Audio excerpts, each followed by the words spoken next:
Bonjour et bienvenue sur Égide, je suis Quentin et aujourd'hui j'ai le plaisir d'être accompagné d'Adrien pour la revue de la nouveauté Games Workshop, c'est-à-dire les armées de renom, cadeau qui nous a été fait il n'y a pas longtemps. Beaucoup de gens attendaient ça, beaucoup n'attendaient rien, mais c'est quand même là. Comment vas-tu?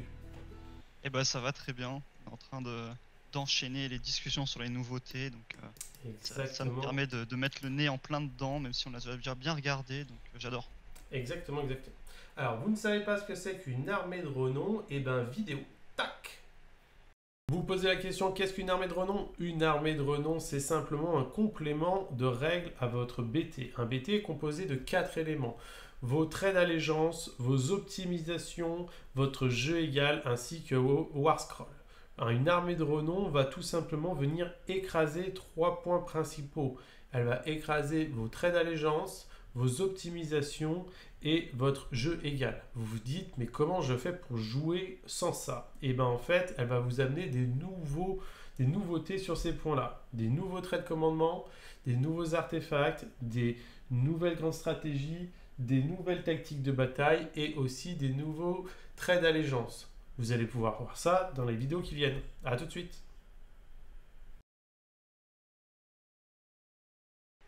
Voilà, vous avez tout compris. Donc maintenant on va rentrer dans le dur du sujet, les Gloomspite Git. Donc ils sont poster boys pour le livre numéro 2. Le troll est devant, il est beau, il est bien peint, il est bien Il est beau. sculpté. Ça fait plaisir. La figue est exceptionnelle. Et le War Scroll est vraiment pas déconnant, parce que là on va parler de son armée de renom, tout ce qui tourne autour de lui dans une armée spécifique, mais on peut le jouer en Gloomspite. Et j'ai même entendu dire de la part de compétiteurs de très haut niveau, voire même du plus haut niveau possible, qui serait pas mauvais, le petit coquin. Euh, Parce que l'armée Gloomspite est déjà très bonne de base et il a quand même des belles règles. Euh, Tout à fait, tout Notamment à le fait. fait qu'il soit imbutable si tu le one-shot pas, parce qu'il va se soigner de l'espace. Donc voilà. Oui, on Hâte va de voir ce qu'il va donner dans son armée de renom. exactement. Donc on va faire vite fait un petit récap de qui c'est ce mec. Donc c'est le roi des trolls, c'est 16 PV en save à 4. Il a une règle de régénération comme les trolls, mais c'est la grande régénération. Le mot-clé est important, vous verrez pourquoi après. Qui lui permet de se soigner donc de D3 comme tous les trolls, sauf que lui c'est 3 plus D3. Donc il soigne bien. Et il est Warmaster, ça s'en branle. Et il a une règle très importante qui est la roue sur le dos, là, l'espèce d'artefact, comment ça s'appelle, qu'il a trouvé on ne sait pas où. Et qui fait qu'à votre phase de héros, vous allez lancer 6 dés et selon le résultat, vous allez obtenir des bonus qui vont de je prends des 3 blessures mortelles.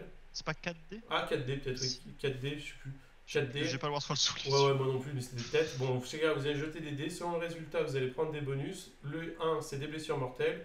Et après, vous gagnez soit des attaques, soit de la rend, soit de la ward, soit de l'anti-tir. Et qu'est-ce qui reste? Qu'est-ce qui reste? Je sais plus.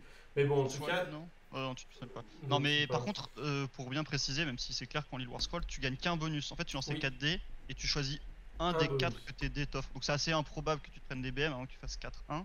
Bon, sachant que c'est dégressif sur ces PV, au bout d'un moment tu lances moins de dés.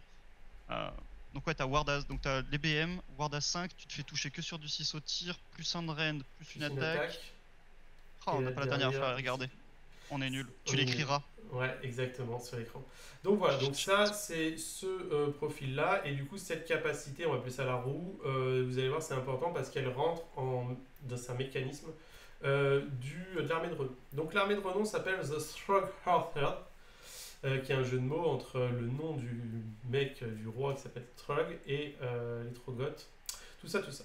Donc Ce qu'il déjà, y a, c'est que tu gagnes un CP sur un 2+. C'est ah pour oui, ça qu'on c'est avait vrai. oublié les catastrophiques. Oui. Mais ouais. Le premier point, comme toute armée de renom, ce sont les restrictions. Donc là, vous êtes obligatoirement, vous êtes obligé de prendre le mot-clé Trogoth. Donc ce sont que des trolls. Et attention, s'il n'y a aucun allié. Donc vous ne pouvez pas aller chercher des trolls dans les autres armées. Donc vous avez accès aux trolls de pierre, aux trolls d'eau, euh, à ce mec-là, là, Perso. le nouveau. Le grand débile là avec sa montagne, l'autre avec son verre dans la main et le behemoth entre guillemets qui est tout seul. Ce qui nous fait au final quand même pas mal d'unités Ouais. diversifiées. Et ce qui est intéressant, c'est que les gens qui jouaient déjà full troll en Gloomspite Guild vont en fait tout simplement bénéficier de règles Ouais, différentes. après, il n'y avait pas de 100% full troll. T'avais souvent un petit sorcier, un petit écran, un petite unité satellite. Enfin, le 100% full troll, ça n'existait pas. Donc tu vas perdre un petit peu quand même hein, de base, mais tu perds pas tant que ça. Non, Contrairement à Iron Joe où tu perdais énormément, là tu perds pas tant que ça à prendre que des trolls. C'est intéressant. non, non, il y a une vraie une lecture, une construction un peu plus intelligente en tout cas qui a été faite, moins teuteux. Donc le premier trait de bataille que vous avez gagné, c'est la Bad Moon. Donc là, ils se sont pas fait chier, ils ont repris la même que celle des trolls, des Gloom, et Ouais. c'est très bien parce qu'en fait, elle est Ouais. bien, il n'y a pas besoin Plus un d'aller save quand t'es sous la lune. exactement, et la lune C'est la avance de lune la qui même manière. traverse autour du décor parce que t'as le décor. Tout à fait. Donc voilà, ils ont juste réécrit la règle pour pas qu'il y ait de problème de est-ce que ça marche pareil, est-ce que machin. Mm. Non, ils l'ont réécrite, mais c'est la même chose. Plus un save quasi tout le temps autour. Voilà, c'est très bien. Ça va rendre l'armée tanky comme elle l'est dans le BT de base. C'est C'est parfait. ça. Donc tous vos trolls vont bénéficier de plus un de save. Donc lui qui est en save à 4, en fait finalement est toujours en save à 3. Ensuite, la deuxième trait, c'est Aura Magique qui dit que quand vous avez utilisé la capacité Laystone, donc c'est la pierre qui est là sur le dos qui vous donne des bonus, et ben toute votre armée, tous vos trolls vont en Ouais. bénéficier. Sans limite de portée, donc Ouais. potentiellement tu as toute ton armée en plus un raid ou plus une attaque ou ward à 5 Ou ou anti-tir, tu te fais toucher que sur du 6 au tir. ou le Les autres, PC. ou tu te prends des 3 BM sur tout le monde, mais c'est quand même pas de bol d'avoir fait 4-1. Mais Ouais, ça va arriver une fois de temps en temps et voilà, tu vas être content. Donc ça, c'est c'est ça. énorme. Hein. Toute Oui, ton armée de troll en ward à 5 ou en plus un drain ou plus une attaque, ça déconne tout pas. à fait. Sachant que c'est vous qui choisissez le bonus, donc vous êtes en Et, capacité de vous adapter.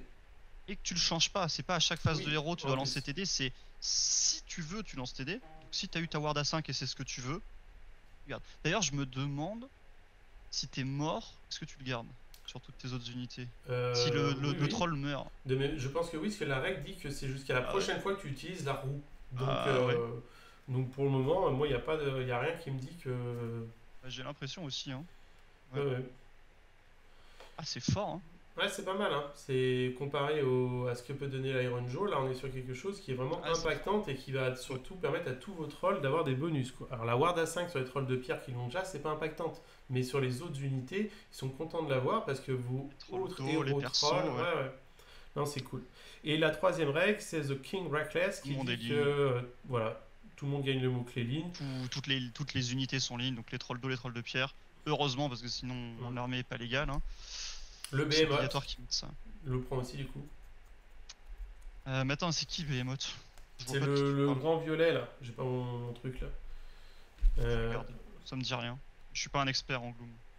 Encore bon, moins en c'est pas troll. bien grave. En tout cas, tout le monde est ligne, donc vous allez pouvoir faire vos constructions avec Ah ouais. un 2 Le temps 3. cold, ouais. Voilà, lui aussi, vous allez pouvoir le monter par 2 entre guillemets, j'imagine, je sais pas. Ah non, c'est un Behemoth, ça doit pas être possible. Il doit être single de base dans le. Pas écrit. Faut regarder. Il est peut-être pas single.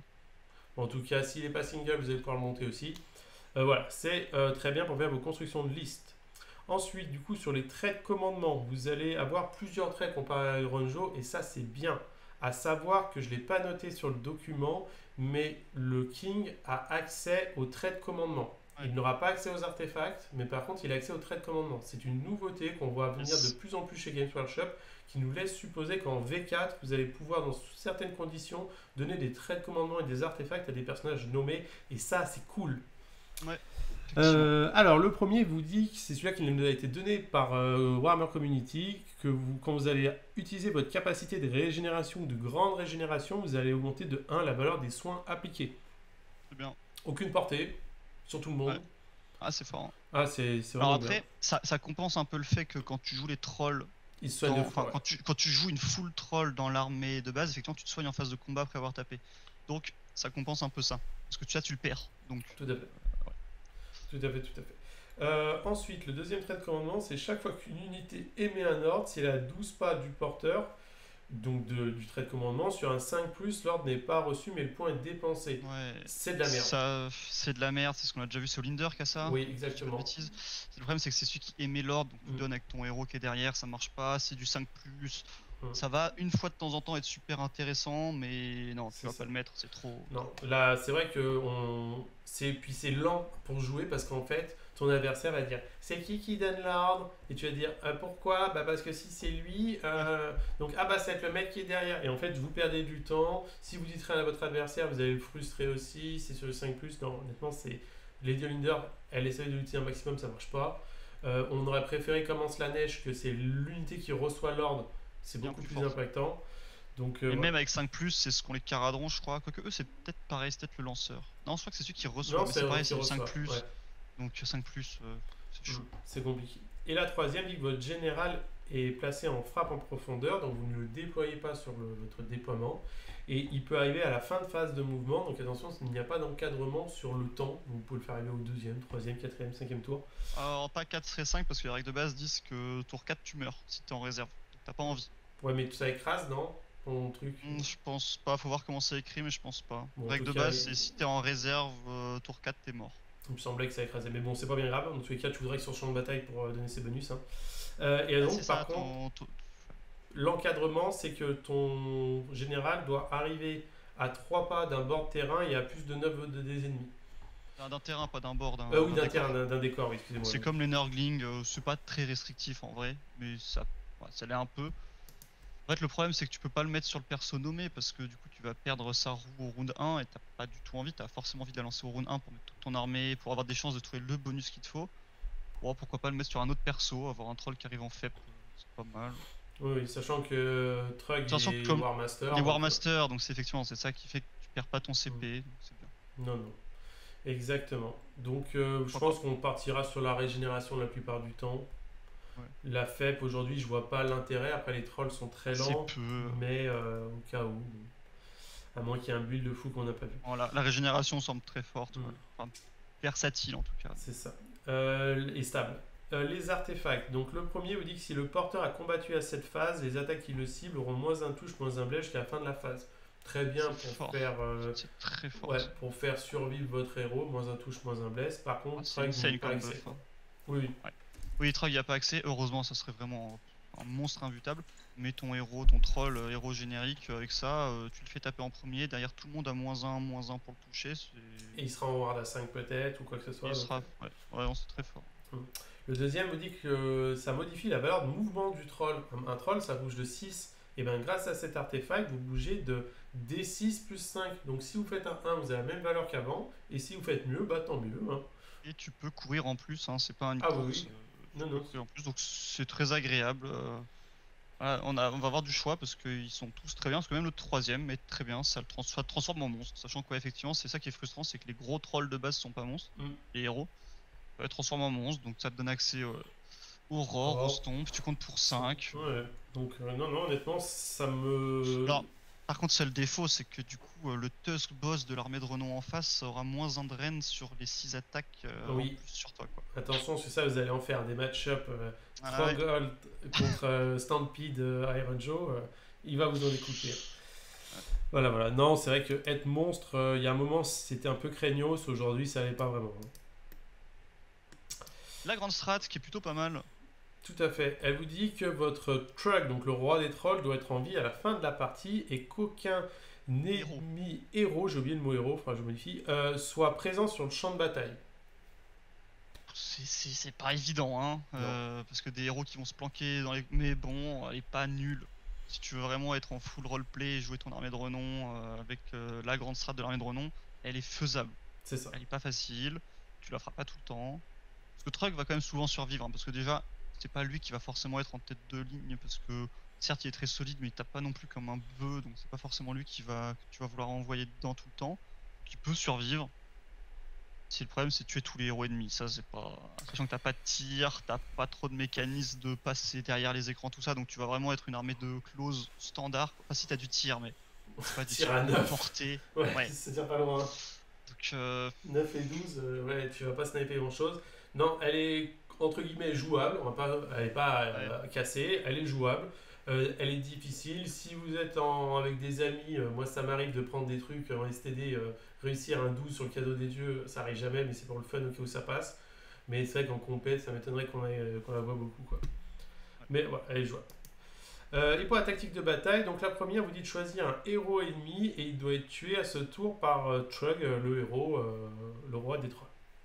Bon, celle-là, elle est situationnelle, mais quand elle sera disponible, elle sera gratos. T'as un héros à portée de Trog ou t'es déjà engagé avec un héros qui a plus beaucoup de points de vie. Il cogne. Hein. C'est vrai qu'il cogne quand même. Hein. J'ai dit que c'était pas un. Voilà, mais il cogne. Hein, donc, non, celle-là, tu vas pas pouvoir la faire à toutes les parties, mais tu vas souvent avoir l'occasion de la faire et tu la feras très facilement. Donc, Exactement. elle est bien. Et la deuxième, Phil Funny vous demande de tuer une unité ennemie avec un Troggart, donc c'est un troll de votre armée, parce qu'en fait l'armée de renom s'appelle Troggart, donc n'importe qui dans votre armée, qui soit affecté par l'effet de la pierre. Donc bah. Celle-là, concrètement, ça veut dire tuer une unité, quoi. Hein. C'est pas plus compliqué que ça, donc elle est très facile. Voilà. Par contre, il y en a une troisième. Oui, il y en a une troisième, mais je sais pas pourquoi elle s'affiche pas sur mon document. La troisième, un peu comme on voit dans d'autres BT, vous demande de récupérer un point, un objectif que vous ne contrôlez pas, par 2 unités de troll, il me semble. Unité de troll, mais enfin pareil, c'est le mot-clé de l'armée, donc c'est n'importe Oui. quelle unité de ton armée en fait. Donc c'est juste voilà, prendre un objectif que tu contrôles pas avec 2 unités, ce qui est très bien. Tu pourras même pouvoir faire T1 parfois sur certains. Alors si, il faut être sous la lune aussi. Ah oui, et sous la lune. Il faut que tes 2 trolls soient affectés sous la lune, mais bon, ça peut se faire très facilement, même parfois chez toi, autour de ton décor, en ne prenant pas l'objectif qui est chez toi au round 1, enfin au déploiement, ou de le faire au milieu si t'as ta lune qui est dans le bon quart de table, et que t'as l'objectif au centre qui voilà. Donc elle est très très facile. Donc les tactiques sont très bien. Oui. La grande strat est ok, les artefacts Redco sont super intéressants. Le seul bémol, c'est que voilà, tu perds un petit peu de synergie avec le reste du BT. Donc tu vois, t'as pas Scragrot, t'as pas une unité de Staba devant pour écranter. Donc t'es un peu lent, t'es un peu prévisible, mais tu cognes très fort, tu régènes très fort. Non, c'est très fort, hein. Ça paraît bien. Oui, c'est ça. Et puis ce que je trouve qui est agréable, entre guillemets, c'est que vous êtes joueur Gloomspite Git. Vous avez déjà, je pense, des trolls dans votre collection, a priori, parce que c'est une unité qui a quand même quelques années. Et il vous suffit juste de faire l'acquisition du héros, le nouveau héros, pour le jouer. Mais vous n'êtes pas obligé de le jouer. Parce qu'en fait, qu'est-ce qui vous apporte juste? C'est une tactique de deux tactiques de bataille. Ouais, la Ward A5 ou le plus un Rend et le plus un attaque, voilà. Moi il me paraît auto-inclus dans l'armée de renom. Mais ce que je veux dire, si tu l'as pas, tu peux quand oui, même, tu si peux. tu veux, tu vois, t'es pas et comme pour le coup, dans l'autre sens avec les Iron Joe où si t'as pas les cochons, t'as rien quoi. Mais pour le coup, je pense que si t'as que des trolls, l'intérêt de jouer l'armée de renom par rapport à jouer la sous-faction est limité. Ah oui, tu veux la jouer si t'as le king. Mais je vois ce que tu veux dire, ouais, tu peux te faire plaisir et aller tester la grande strat, les tactiques et le trait de co sans avoir encore le gros et monsieur. Vous pouvez le prendre facilement dans votre armée troll parce que tout seul, même s'il ne va pas donner son bonus à tout le monde, il permet quand même d'avoir lui-même de valoir son coup en point. Et ça, c'est un bon bestiau, Warmaster, qui du coup sera pas joué de la même façon, je pense, que dans l'armée de renom. Il sera plus envoyé dans le tas pour temporiser, pour loquer un peu l'adversaire, mais ouais, non, cette armée de renom, je pense qu'elle va être testée par du compétiteur et faire des trucs. Parce que elle est pas déconnante. Hein. Non, l'armée de renom a les tactiques, les artefacts, franchement, c'est bien. Tu manques de sorciers en fait. C'est ça le problème. T'as pas de sorcier. Donc, est-ce que tu vas mettre un Arcanum pour avoir ton bouclier mystique? Peut-être. Malheureusement, je pense que peut-être. Mais t'auras aucun autre sort. Ce qui est un peu dommageable parce qu'en plus, les sorts Gloom sont bons. Là, t'en as pas. C'est ça le défaut, c'est ça le plus gros défaut. Mais à part ça, l'armée est bonne. Hein. Oui, tout à fait. En tout cas, pour apprendre le jeu, quelqu'un qui achète 2 fois, on va dire, l'armée de renom et qui vend le roi à un ami, il a des trolls, il fait un petit complément avec d'autres trolls d'eau. Il peut commencer à apprendre à Age of Sigmar avec une armée qui est stable, qui a des tactiques, qui a moins d'optimisation que le reste, mais qui est tout à fait jouable. Et comparé à ce qu'ils ont fait en Iron Joe, je trouve ça agréable. Quoi. Ah ouais, c'est le jour et la nuit. Hein. Iron Joe, ça donne pas envie, ça donne envie. C'est peut-être pas opti, mais ça donne vraiment envie de tester. Il y a vraiment moyen que ça soit très très bon. Quoi. Tout à fait. Mais en tout cas, j'espère que cette présentation des trolls et du nouveau roi des trolls vous aura plu. On va vous souhaiter une bonne journée et à une prochaine sur une vidéo. Ciao tout le monde. À très vite.